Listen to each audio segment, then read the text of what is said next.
Hello, guys and gals, and this is part 18 of our reading of The Last Unicorn by Peter Beagle.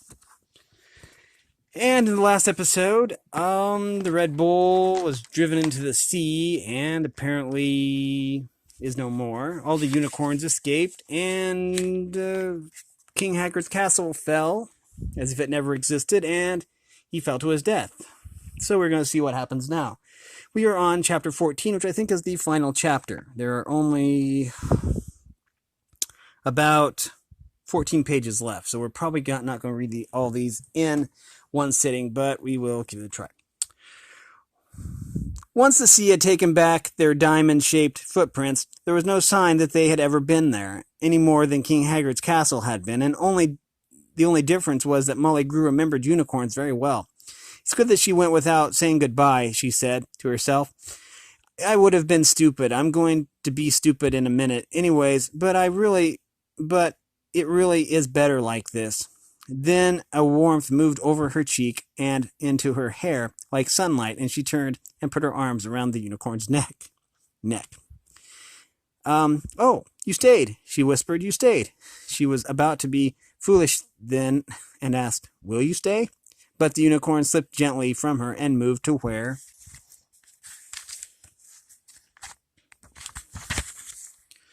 Prince Lear lay with his dark blue eyes already losing their color. She stood over him as he had guarded the Lady Amalthea.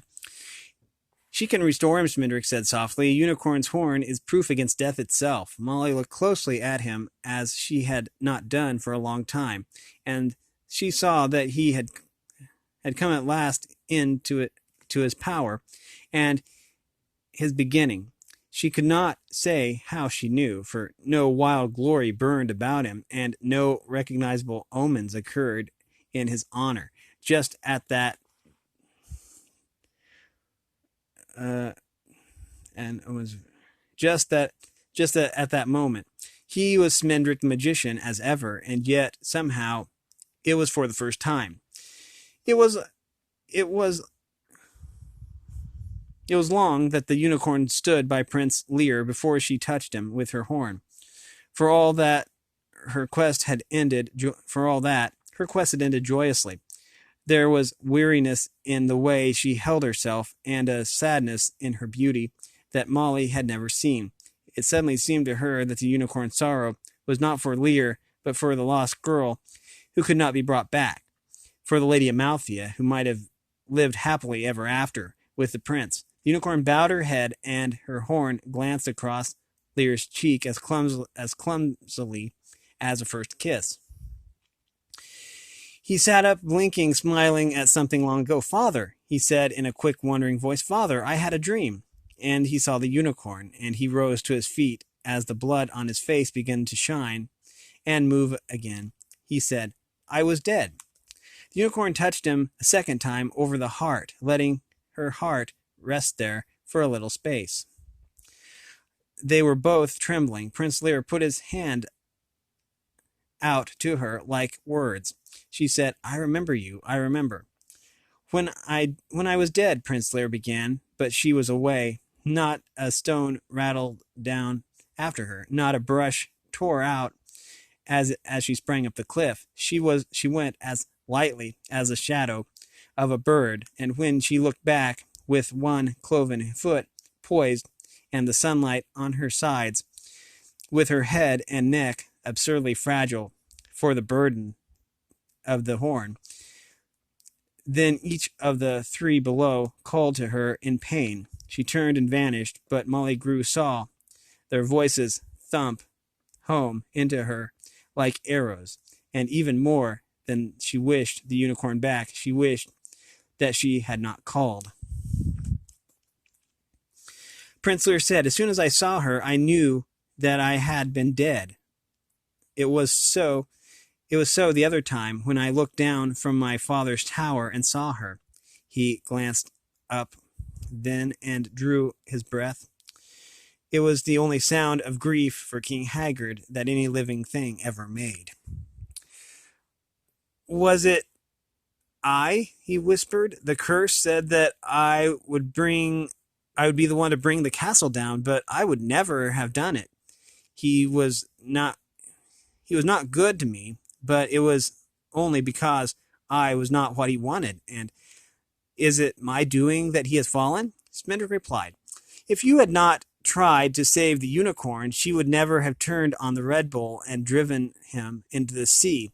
It was the Red Bull who made the overflow and so set the other unicorns free, and it was they who destroyed the castle. Would you have it otherwise, knowing this? Prince Lear shook his head, and he said nothing. Molly asked, but why did the Red Bull run from her? Why didn't he stand and fight? There was no sign of him, there was no sign of him when they looked out to sea, though he was surely too vast to have swum out of sight in so short a time.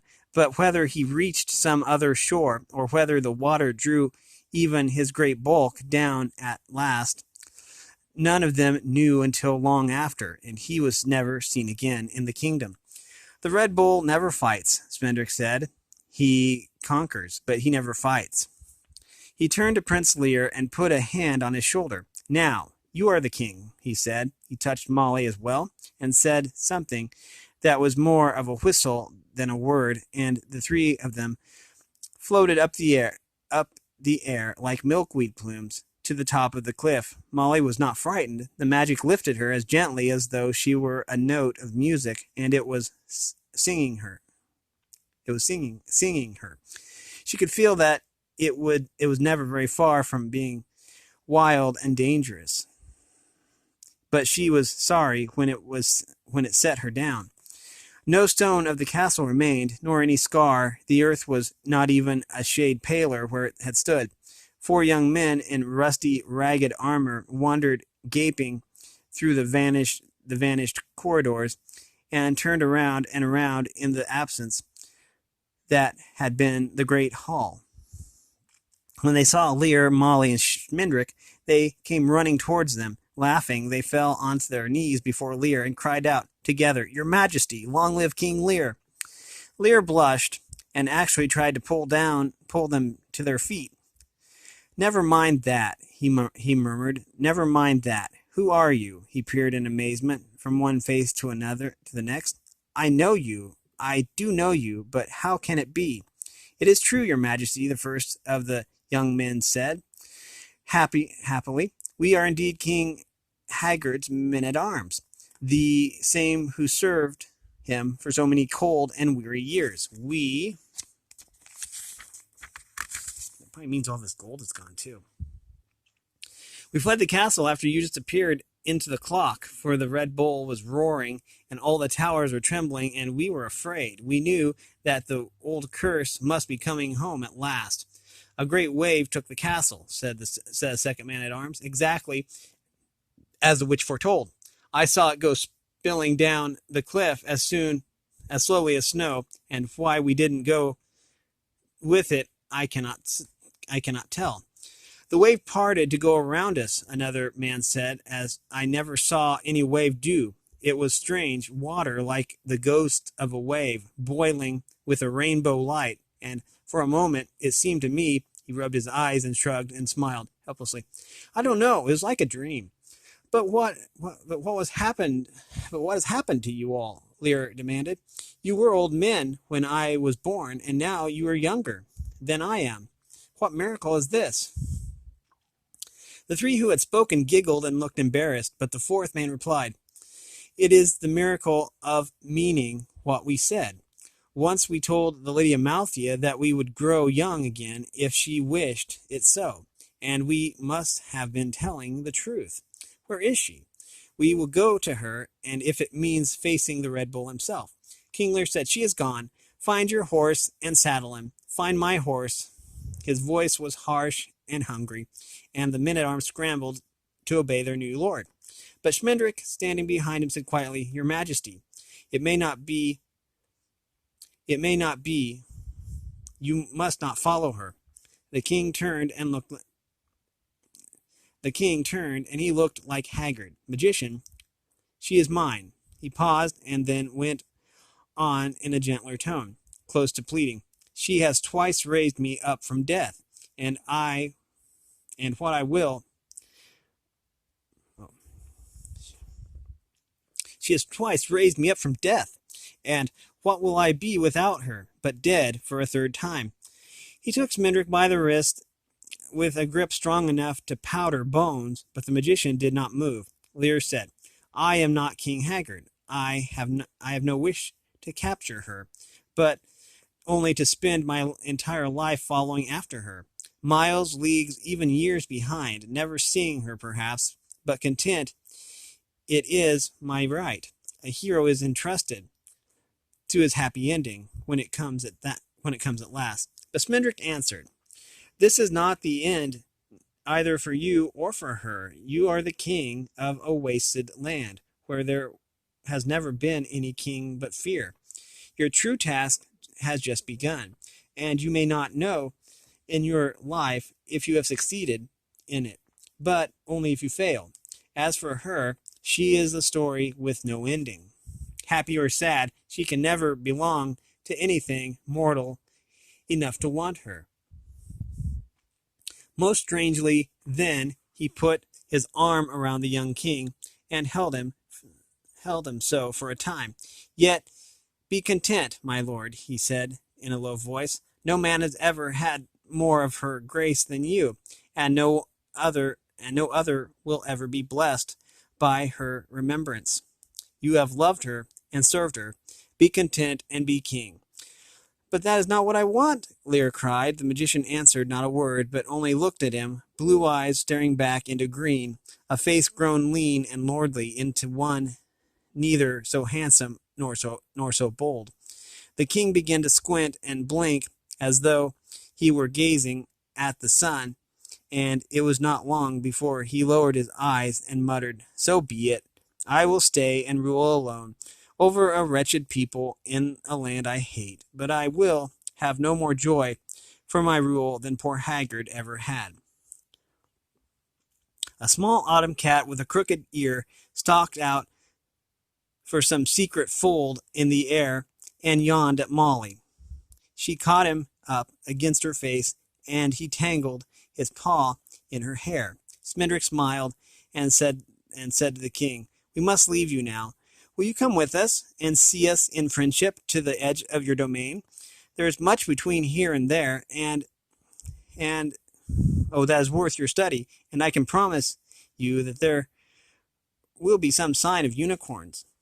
The King Lear shouted for his horse again, and his men searched for it and found it, but there were none for Smindrick and Molly. Yet when they came back with the king's horse, they turned at his amazing stare and saw two more horses trailing docilely behind them, one black and one brown, and both already saddled and bridled. Smindrick took the black for himself and gave the brown one to Molly. She was afraid of them at first. Are they yours? She asked. Did you make them?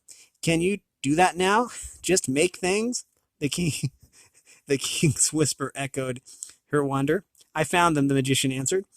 But what I mean by finding is not what you mean. Ask me no more. He lifted her into the saddle, and then leaped up himself. So the three of them rode away, and the men-at-arms followed on foot. No one looked back, for there was nothing to see, but King Lear said once without turning, It is strange to have grown to manhood in a place, and then to have it gone and everything changed, and suddenly suddenly to be king was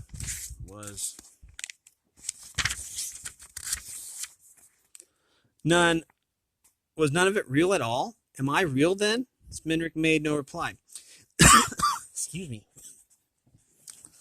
King Lear wished to go swiftly, but Smindrick held them to a leisurely pace and a roundabout road. When the king fretted for speed, he was admonished to consider his walking men, though they marvelously never tired for all the length of the journey. But Molly soon understood that the magician was delaying in order to make Lear gaze long and closely at his realm, and at her own surprise, she discovered that the land was worth the look.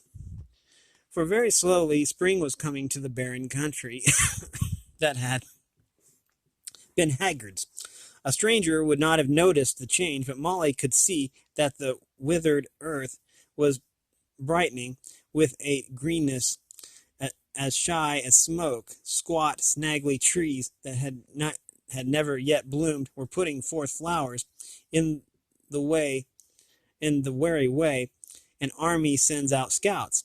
Long dry stems were beginning to rustle in their beds, and small creatures were calling to one another. Smells slipped by in ribbons. Pale grass and black mud, honey and walnuts, mint and hay, and rotting apple wood, and even the afternoon sunlight had a tender, sneezy scent that Molly would have known anywhere. She rode beside Smindrick, watching the gentle advent of the spring, and thinking of how it had come to her, late but lasting. Unicorns have passed here, she whispered to the magician. Is that the cause, or is it Haggard's fall and the Red Bull's going? What is it? What is it? What is happening? Everything, he answered her, everything, all at once. It is not one springtime, but 50, and not one or two great terrors flown away, but a thousand small shadows lifted from the land. Wait and see. Speaking for Lear's ear, he added, nor is it the first spring that ever has been in this country. It was a good land long ago, and it once little but a true king, to be so again. See how it softens before you.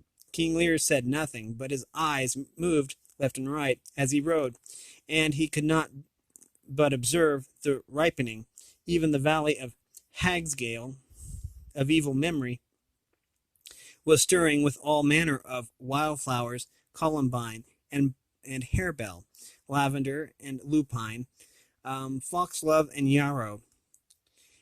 The rutting footprints of the Red Bull were growing mellow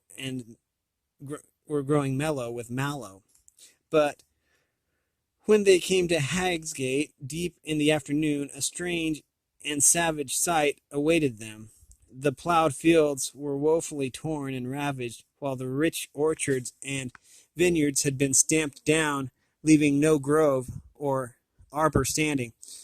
It was such shattering ruin as the bull himself might have wrought, but it seemed to Molly Grew as though 50 years' worth of foiled griefs had struck Hagsgate all at once, just as the many springtimes at last warming the rest of the land. The trampled earth looked oddly ashen in the late light. King Lear said quietly, "What is this?" "Ride on, your majesty," the magician replied. "Ride on."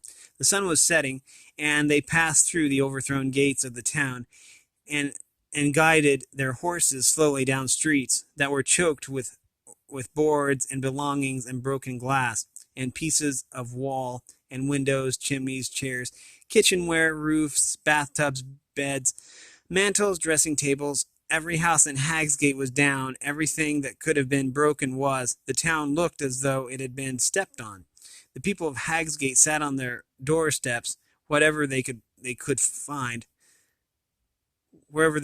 them, considering the wreckage. They had always had an air of paupers, even in the midst of plenty, and real ruin made them appear almost relieved, and no whit poorer. They hardly noticed Lear when he rode up to them, until he said, "I am the king. What has befallen you here?"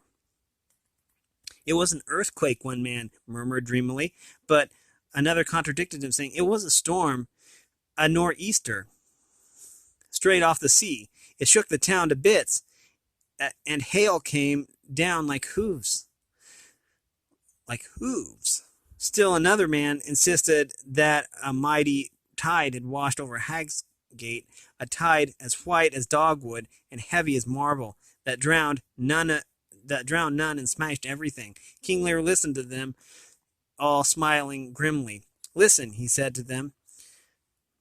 Listen, he said, when they were done. King Haggard is dead, and his castle is fallen. I am Lear, the son of Hagsgate, who was abandoned at birth in order to keep the witch's curse from coming true, and this from happening. He swept his arm around him at the burst houses. Wretched, silly people, the unicorns have returned, the unicorns that you saw the Red Bull hunting and pretended not to see. It was they who brought the castle down, and the town as well, but it is your greed and your fear that has destroyed you. The town folk sighed in resignation, but a middle-aged woman stepped forward and said with some spirit, It all seems a bit unfair, my lord, begging your pardon.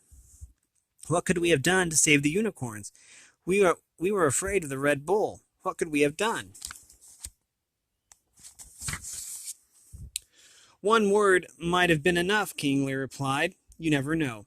He would have wheeled his house and left them there. Wheeled his horse, rather. He would have wheeled his horse and left them there, but a feeble, rupee voice called to him, Lear, little Lear, my child, my king. Molly and Smendrick recognized the man who came shuffling up, with his arms open, wheezing and limping, and there he was, and there he were, as though he were older than he truly was. It was Drin. Who are you? The king demanded. What do you want of me? Drin pawed at his stirrups, nuzzling his boots. You don't know me, my boy. No, how should you? How should I deserve to have you know me? I am your father, your poor old overjoyed father. I am the one who left you in the marketplace on that winter night long ago, and handed you over to your heroic destiny.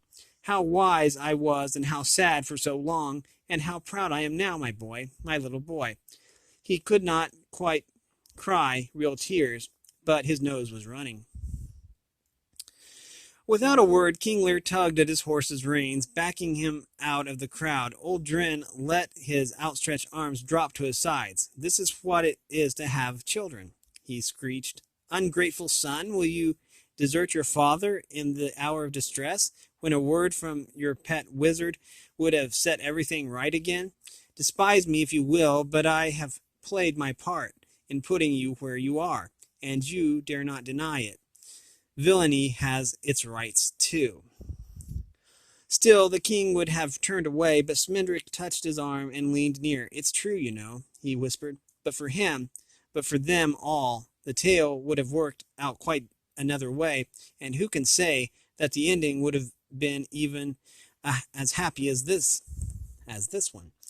You must be their king, and you must rule them as kindly as you would a braver and much faithful folk, for they are a part of your fate. Then Lear lifted his hand to the people of Hagsgate, and they pushed and elbowed one another for silence. He said, I must ride with my friends and keep them company for a way, but I will leave my men-at-arms here, and they will help you begin to build your town again. When I return in a little time, I also will help. I will not begin to build my new castle until I see Hagsgate standing once more. They complained bitterly that Smendrick could do it all in a moment by means of his magic, but he answered them, I could not, even if I would. There are laws that govern the wizard's arts, as laws command the seasons and the sea. Magic made you wealthy once, when all others in the land were poor, but your days of prosperity are ended, and now you must start over. What was wasteland in Haggard's time shall grow green and generous again, but Hagsgate will yield a living exactly as miserly as the hearts that dwell there. You may plant your acres again and raise up your fallen orchards and vineyards, but they will never flourish as they used to, never until you learn to take joy in them for no reason. He gazed on the silent townsfolk with no anger in his glance, but only pity. If I were you, I would have children, he said. And then to King Lear, how How says you, Majesty? Shall we sleep here tonight and be on our way at dawn? But the king turned and rode away out of the ruined Hag's Gate as fast as he could spur. It was long before Molly and the magician came up with him, and longer still before they lay down to sleep. For many days they journeyed through King Lear's domain, and each day they knew it less and delighted in it more. The spring ran on before them as swiftly as fire, clothing all that was naked and opening everything that had long since shut up tight, touching the earth as the unicorn had touched Lear. Every sort of animal, from bears to black beetles, came sporting and shambling or scurrying along their way, and the high sky that had been as sandy and arid as the soil itself now blossomed with birds swirling so thickly that it seemed like sunset most of the day. Fish bent and flickered in the whisking streams, and wildflowers raced up and down the hills, like escaped prisoners. All the land was noisy with life, but it was the silent rejoicing of the flowers that kept the three travelers awake at night. The folk of the village greeted them cautiously and with little less dourness than they had shown when Smidrick and Molly first came that way. Only the oldest among them had ever seen the spring before, and many suspected the rampaging greenness of being a plague or an invasion. King Lear told them that Haggard was dead and the Red Bull gone forever, invited them to visit him when his new castle was raised, and passed on. They will need time to feel comfortable with flowers, he said. We're going to stop this right here. We only have 6 pages left, so we'll probably finish this book up in the last chapter. Anyways, if you like this content, we've been reading, by the way, from The Last Unicorn by Peter Beagle. If you like this content, make sure you like and subscribe and ring the bell so you know when I upload. And if you want to support me in any way, all that information is in the description below. Thanks for watching, everyone, and have a great day.